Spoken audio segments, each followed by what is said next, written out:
as pessoas estão trocando a sua própria realização, a realização dos seus sonhos, dos seus projetos, pela garantia de não ser mandado embora.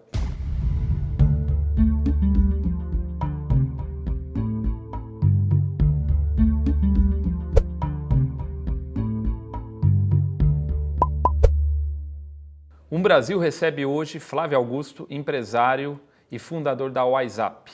Estamos aqui nos Estados Unidos, no evento da Brasil Conference. Flávio, obrigado pela presença aqui no Brasil. Prazer, André. Prazer é meu, a honra é minha. O primeiro assunto que eu queria entrar aqui na pauta, no nosso bate-papo, é sobre o ambiente de negócios no Brasil. Dentro do Brasil, a gente discute muito essa questão e muito pautado na questão de como diminuir a burocracia entre o ambiente privado e o ambiente público. Nesse contexto e com a sua experiência no WhatsApp, até você, a gente estava falando agora um pouco antes da entrevista, você vendeu, recomprou. Vale a pena ser empreendedor no Brasil? Vale a pena ter uma franquia da WhatsApp? Vou começar respondendo a sua pergunta, mas com algumas ressalvas, né? Sim, vale a pena empreender. Eu sou bastante enfático em propagar com todas as minhas forças e espaço público nas redes sociais que empreender vale a pena. Isso é uma afirmação que eu faço baseado na minha experiência de 20 anos empreendendo no Brasil, baseado na experiência de ajudar pessoas a empreender no Brasil. Afinal, nós temos centenas de franquias no Brasil com novos empreendedores que nós treinamos e ajudamos a empreender no Brasil e pessoas que têm bons resultados. Porém, a ressalva é que a gente diz que vale a pena empreender no Brasil, apesar de vários fatores.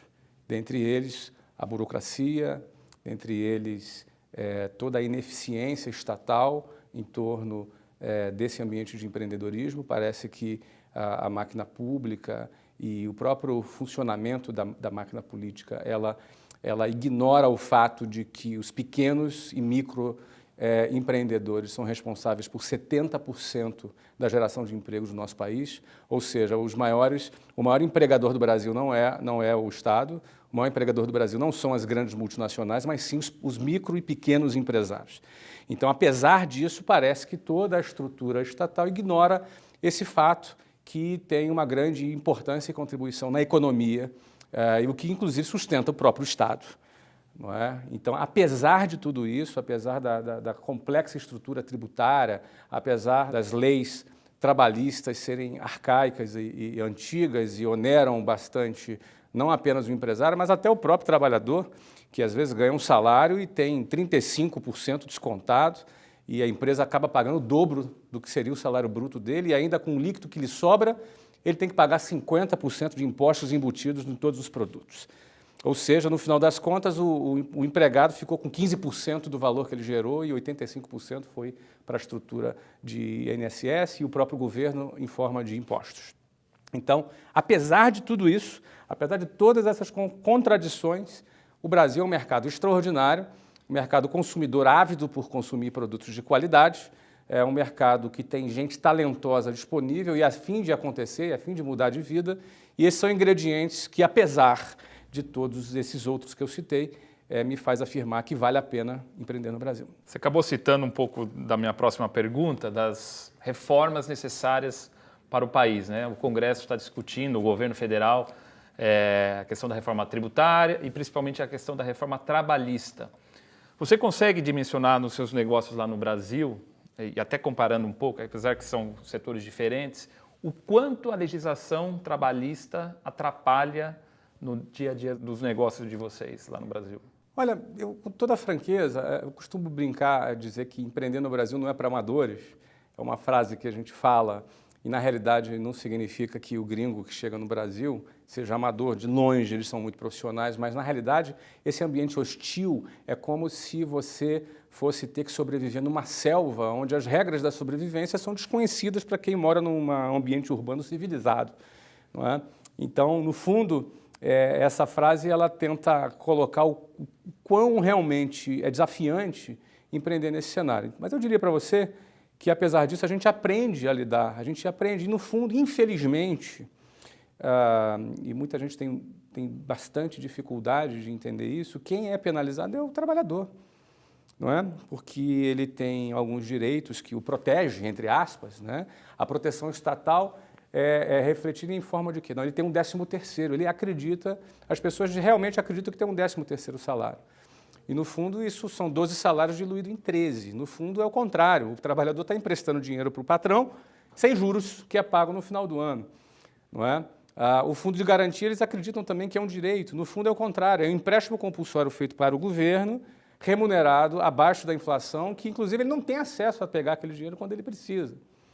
E toda a contribuição previdenciária de INSS, ela vai por água abaixo quando as regras da própria Previdência vão mudar toda hora e não tem jeito de mudar porque a conta não fecha, porque já é um modelo fracassado, já é um modelo que é fadado ao fracasso, é uma pirâmide financeira que depende da entrada de novos contribuintes para pagar aqueles que estão recebendo hoje, ou seja, todo mundo acredita que está fazendo uma poupança que um dia o governo vai usar essa poupança para pagar a aposentadoria dele, mas isso não é verdade. Não é? Para um jovem que trabalha hoje receber a sua aposentadoria no futuro, ele depende da existência de um outro jovem que talvez nem nasceu ainda, para ele trabalhar, para poder contribuir e assim ele receber. O problema é que a população ela está envelhecendo a cada ano que passa, logo você vai ter uma quantidade menor de jovens economicamente ativos, trabalhando principalmente pelo fato de que as famílias brasileiras têm, a cada ano que passa, menos filhos. Ou seja, essa conta não fecha e não vai fechar. E as pessoas estão ali contribuindo, e o pior, não tem a contrapartida que deveria ter. Ou seja, em vez de ter uma escola de qualidade pelos impostos que contribuem, não tem. Aí tem que pagar a escola privada. Paga de novo, não é? Plano de saúde. Plano de saúde. Não é? A parte da segurança pública, então, é um caos. O Brasil tem 60 mil assassinatos por ano. É o país que mais mata no mundo, mata mais que na Síria. Ou seja, esse é o cenário, não é para amador. O Brasil não é para amador. Agora, eu digo que o empresário, ele aprende a trabalhar, ele aprende a sobreviver nessa selva. Mas o que realmente me desperta um grande lamento é pelo cara que trabalha, que ainda, em alguns casos, acredita que está sendo protegido, e, no fundo, ele está vivendo num sistema onde o poder de compra dele é menor, porque ele ganha menos dinheiro, poderia ganhar mais e ganha menos. O empresário perde e o trabalhador perde também. O que mais perde é o trabalhador. Eu sempre gosto de dizer isso. O empresário perde, mas ele sabe sobreviver na selva. Não é? O trabalhador não tem alternativa. Ele é o que mais perde. E perde ainda com síndrome de Estocolmo, apaixonado por aqueles que o sequestraram. Não é? Na realidade, todo esse sistema que é patrocinado pelo Estado, sequestra o trabalhador e ele fica refém desse sistema, né? Isso tira completamente o poder de compra das pessoas, principalmente da classe média. Né? Nesse contexto, Flávio, você acha que falta um envolvimento maior da sociedade brasileira na busca dessas soluções, um entendimento?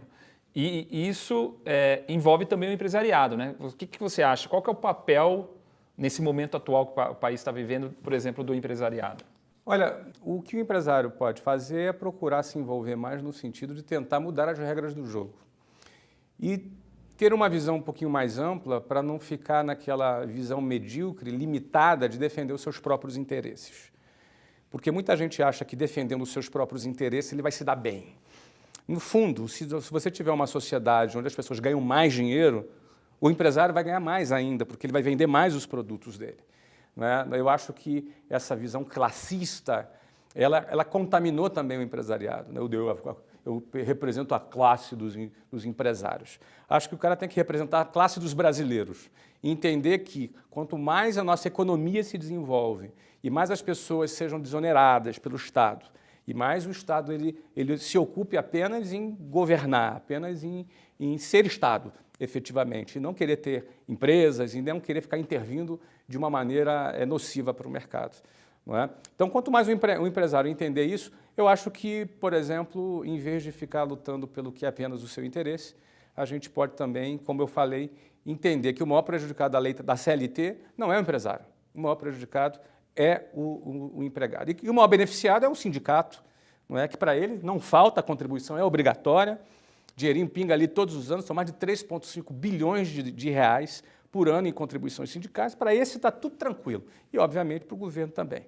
Muito se fala também na falta de líderes no país, principalmente no setor público, mas nós vivemos também uma falta de líderes na classe empresarial. Como que você enxerga? Você acha que realmente existe essa crise de lideranças no Brasil? Não, eu acredito que existam líderes, sim, na parte empresarial. Talvez eu creia que o desenvolvimento dessa consciência mais global e que esteja acima de interesses de classe, isso precisa se desenvolver mais. Não é? Porque na medida em que essa consciência se desenvolve mais, eu acredito que a contribuição do empresariado para a administração pública vai ser maior. E, obviamente, os representantes públicos podem, inclusive, esses espaços representativos podem ser ocupados por algumas pessoas também da classe empresarial. Falando um pouco de outra problemática do nosso país, a questão da educação. Como você, Flávio, nos seus negócios, você trabalha com essa questão da capacitação? Porque a formação dos jovens poderia ser bem mais, tá mais preparado para entrar no mercado de trabalho. Como que... Eu vou ter que te responder, não consigo te responder se não for de forma franca. Eu acho um desastre a educação no Brasil. Não é? As empresas cada vez mais têm dificuldade de ocupar as vagas, e você tem muita gente desempregada e você tem dificuldade de ocupar as vagas. Porque, infelizmente, o sistema de ensino ele não prepara as pessoas para o mundo real. O sistema de ensino é aquela bolha controlada pelo MEC e que não prepara as pessoas para a realidade do mercado. As pessoas chegam sem saber falar em público, sem saber escrever uma redação, sem saber falar inglês, passam 12 anos sentado na cadeira de uma escola do ensino fundamental, do ensino médio, e sai sem falar inglês. É claro que algumas empresas, como a minha, por exemplo, se aproveitam desse fato para vender um produto que é um curso de inglês. Eu sou fundador de uma grande rede de escolas de inglês no Brasil e, obviamente, essa minha empresa só existe porque a escola é incompetente. Se a escola fosse competente, essa empresa não existiria. Então, como as pessoas saem do sistema de ensino sem ter noções mínimas de educação financeira, elas não têm noções mínimas de educação financeira. Não é? Ou seja, todo esse contexto, quando você olha para isso, você percebe que a escola não prepara o nosso jovem para a realidade. Aí ele é vomitado lá no mercado de trabalho, quando ele sai da faculdade, com o diploma pendurado na parede, e ele está absolutamente despreparado. Então, as empresas cada vez mais têm optado em fazer a sua própria formação. Ter que escolher bem, peneirar bem para tentar encontrar alguém com algum preparo, mas a gente tem que acabar preparando mais as pessoas, porque, infelizmente, a preparação feita pelo modelo de ensino é muito fraca. Voltando um pouco na pauta do empreendedorismo, você é um grande influenciador de jovens brasileiros, principalmente pelos livros, né, páginas nas redes sociais, do Geração de Valor. Uhum. No Brasil ainda não tem essa visão que se você empreender e não der certo, você fracassar, você não pode ter uma segunda, terceira, quarta tentativa. E você tem trabalhado muito também em negócios aqui nos Estados Unidos. Como você enxerga no Brasil essa questão e em outros países que têm visões diferentes? A gente passou, eu acho que está melhorando no Brasil, a gente passou por um período onde nós tínhamos mais de 18 milhões de jovens se preparando para fazer concurso público. Eu não tenho nada contra o serviço público, acho que é importante existir pessoas capacitadas no serviço público, mas eu acho que 18 milhões já é demais. Não é? Eu acho que já começa a existir uma coisa que antecede a essa escolha, que é uma cultura, que é a cultura do funcionalismo público, é a cultura da dependência do Estado, da busca pela estabilidade, como se isso fosse o que fosse nos realizar. As pessoas estão trocando a sua própria realização, a realização dos seus sonhos, dos seus projetos, pela garantia de não ser mandado embora.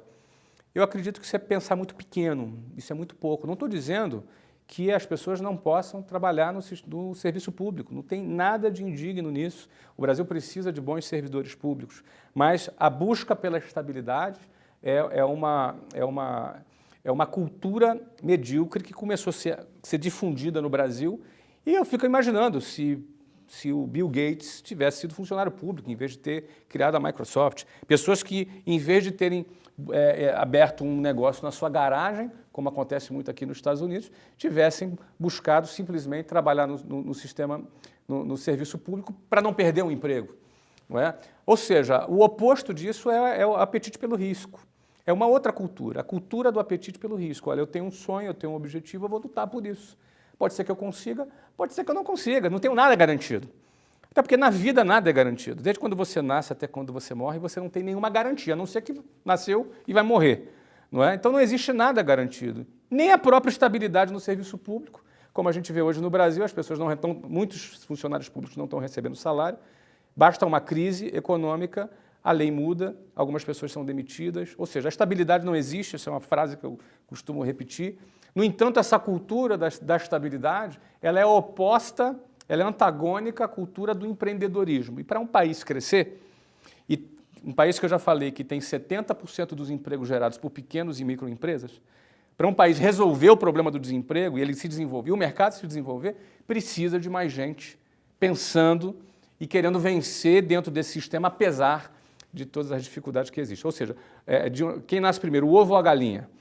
Quem nasce primeiro é a mentalidade do empreendedor. É o cara que no meio do caos ele vai conseguir enxergar uma saída, ele vai ter a coragem de abraçar essa saída e ele vai, no meio da lama, despertar ali uma flor bonita, ou no meio do deserto ele vai criar um oásis e a partir daí as coisas começam a se desenvolver. Ou seja, as pessoas têm muitas vezes a impressão que tem que estar num lugar perfeito, num lugar de ambiente econômico perfeito, de ambiente político perfeito, que aí sim, agora eu posso empreender. Não, não é verdade. Tem gente fracassando na Noruega, tem gente fracassando nos Estados Unidos, na Singapura, e tem gente vencendo na África, tem gente vencendo no Brasil, tem gente vencendo em países que têm um ambiente muito menos favorável. Então, quem nasce primeiro entre o ovo e a galinha é a atitude empreendedora que nasce primeiro. A partir daí, as outras coisas, elas acontecem. Falando em risco, vontade de querer vencer, você fundou a WiseUp, uma escola de idiomas, vendeu em 2013, correto? Isso. E voltou a comprar, acho que em dezembro de 2015, no ambiente de crise. Por que você voltou e falou, vou comprar a minha empresa de novo? Bom, eu tive uma oportunidade, não é? Me foi feita uma proposta, a empresa, o grande grupo que comprou a WiseUp em 2013, um ano depois vendeu, esse grande grupo foi comprado por um outro fundo, esse outro fundo assumiu e até essa turma toda entendeu o que era a empresa, passou um ano, passou 2 anos, tiveram ali algumas dificuldades de performance e eu fui procurado, me fizeram uma oferta que foi muito interessante, do ponto de vista do deal propriamente dito, né, do negócio propriamente dito. E somado a isso também existe ali um carinho, sempre existe da minha parte um carinho muito grande com relação ao WiseUp, as pessoas que estavam ali envolvidas, e eu entendo bastante daquilo, trabalhei 2 décadas, criei aquele negócio, não é? E com relação à crise, passamos por várias crises, a crise é essa que acontece agora, daqui a pouco vai passar, mas depois vai aparecer outra, não é? O mercado é assim mesmo, isso vai acontecer nos próximos 200 anos, umas 80 vezes ainda. Estabilidade não existe. E quando a gente aprende a navegar nesse oceano, a gente não se assusta com a crise. A gente sempre vai ver ali alguma oportunidade. Para mim, a oportunidade nessa crise foi de recomprar o WiseUp. Então, eu não hesitei e avancei. Acho que uma pergunta que não posso deixar de fazer é a questão do teu investimento no Orlando City, aqui nos Estados Unidos. No país do futebol, você investiu no soccer. Você consegue traçar um paralelo? Nos Estados Unidos é muito forte a questão do marketing esportivo, né? Até a gente agora, nesses dias aqui em Boston, acho que na última quarta-feira, a gente viu que estava tendo um jogo da NBA e um jogo de beisebol, né, do Boston Celtics, do Red Sox, no mesmo dia, os 2 estádios lotados. Está tendo um jogo agora do New England Revolution aqui, nesse momento. Então, não para. E você também com Orlando City, eu estava lendo uma matéria que já tem ingressos vendidos aí para vários jogos. Estamos sold out. Então, isso no soccer, né, que ainda não é, acho que é o 5º, 6º esporte, me corrija se eu estiver enganado, já nos Estados Unidos. Acho que já é o 4º. O que falta no Brasil, que tem uma paixão muito maior do que o americano, o brasileiro tem pelo futebol, que já existe a criançada, as pessoas já nascem com a paixão, que poderia ser aproveitado de uma maneira muito melhor. Por que lá você não consegue realizar o que você está realizando, por exemplo, aqui no Orlando City? Você como uma visão de um empresário agora de futebol. O Brasil é um celeiro de grandes talentos. Futebol no Brasil, eu sou brasileiro e sempre gostei de futebol. não é? No entanto, empreender futebol no Brasil é uma atividade muito mais política do que empresarial. Os clubes são entidades sem fins lucrativas, onde entidades sem fins lucrativas que circulam centenas de milhões de reais, onde um presidente ele não é nem remunerado. Ou seja, esse é um modelo que trabalha o Brasil, não é? Se eu quisesse investir no futebol do Brasil, nem que eu quisesse, seria possível. Eu não posso ser dono de um clube no Brasil, eu não posso ser acionista de um clube no Brasil. O modelo lá não permite. Não é? Aqui nos Estados Unidos, se o clube tiver alguma dívida, eu respondo com o meu patrimônio pessoal. No Brasil, se um presidente deixar 100 milhões de dívida, a bomba vai explodir na mão de outro que vai assumir. As decisões que eu tomo aqui são decisões do ponto de vista financeiro absolutamente responsáveis, porque eu respondo por isso. Lá no Brasil, um dirigente precisa ser reeleito tantos anos depois, e suas decisões certamente vão ser executadas no sentido dele ser reeleito. Se alguma coisa que seja melhor para o clube faça com que ele perca a eleição, ele não vai fazer. Mas se alguma coisa que não seja boa para o clube ele seja eleito, ele vai fazer. Como toda atividade política, não é? Ela tem esse cenário. E não é por acaso que as dívidas são bilionárias dos clubes brasileiros, não é? Então, eu só aceitei investir aqui nos Estados Unidos porque esse é o dono do clube, sou o dono do estádio. Então, eu estaria investindo num patrimônio meu pessoal que eu estou investindo para desenvolver ali.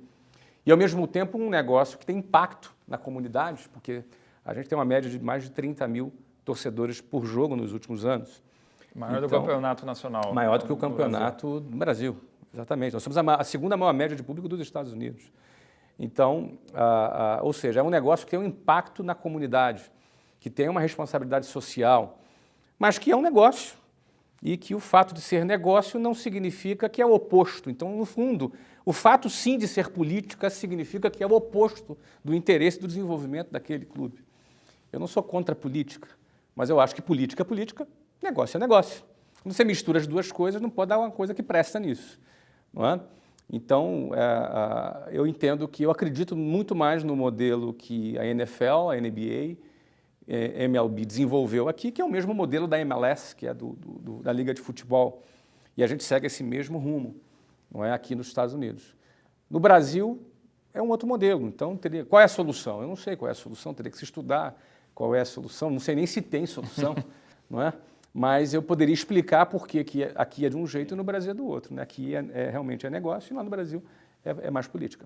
Saindo um pouco da questão de negócios, Flávio, aí tua opinião pessoal, aqui na Brasil Conference o tema principal, né, até eles estão usando a hashtag diálogo que conecta, trazendo diferentes pessoas de diferentes setores, também no ambiente político, para discutir, porque no nosso país a gente está vivendo, e não só no Brasil, né, existe uma grande polarização. O que você acha dessa discussão que é feita aqui nos Estados Unidos? Por que a gente não consegue reproduzir isso no Brasil? Por ser um território neutro? Porque no Brasil, isso quando a gente fala, se enfatiza muito em redes sociais, mas no dia a dia tá difícil de você debater. O que você acha dessas questões? Olha, realmente o Brasil ele está passando por essa grande polarização, mas se a gente for observar no mundo inteiro isso está acontecendo. Não é? Você vai para toda a América Latina, sofre da mesma polarização. Agora, os Estados Unidos também, Trump e Hillary, foi uma grande polarização, uma ruptura que até hoje é possível se enxergar na sociedade americana. Você vê na França, todo esse movimento agora antes das eleições na França, toda essa questão de refugiados, mundo árabe, o problema na Síria. Agora você vê que o mundo está indo para uma tendência mais polarizada. E a gente vê aqui no Brasil a coisa acontecendo. Lá no Brasil, a coisa também acontecendo dessa forma. No fundo, é um pouco numa escala maior, talvez, aquela questão de classes, né? Aquela coisa, isso está muito acirrado. As pessoas estão bastante divididas, né? Não existe uma união em prol da construção do país. Isso é muito difícil. Quando a coisa chega nesse ponto, essa conciliação ela é necessária, absolutamente necessária. Eu acho que isso acontece quando... Por consequência de uma liderança, isso pode acontecer. Eu não gosto de salvadores da pátria, né? Mas uma liderança ela inspira. tanto o ódio quanto a união. A liderança ela inspira, não é? Então é óbvio que quando a gente fala de uma liderança, vem logo essa questão da salvação da pátria, o que é ruim e é arriscado pra caramba, não é? Mas eu penso que os maiores líderes que o Brasil teve recentemente, o próprio Lula, que é um grande líder, não é? Ele, no seu próprio discurso, ele fomenta essa divisão de classe. E isso é muito complicado. Quando isso se acirra, quando os ânimos se acirram, é muito complicado. As pessoas perdem absolutamente a razão. Não é? Não importa se pode ter uma câmera filmando alguém praticando um ato absolutamente condenável, ele vai enxergar aquilo e vai dizer isso foi uma montagem. E por aí vai, não existe. A racionalidade, quando ela foge nesse nível, fica complicado. Então eu entendo como é que se quebra esse processo, né? Eu estou aqui presumindo aqui junto com você, né? Eu acho que,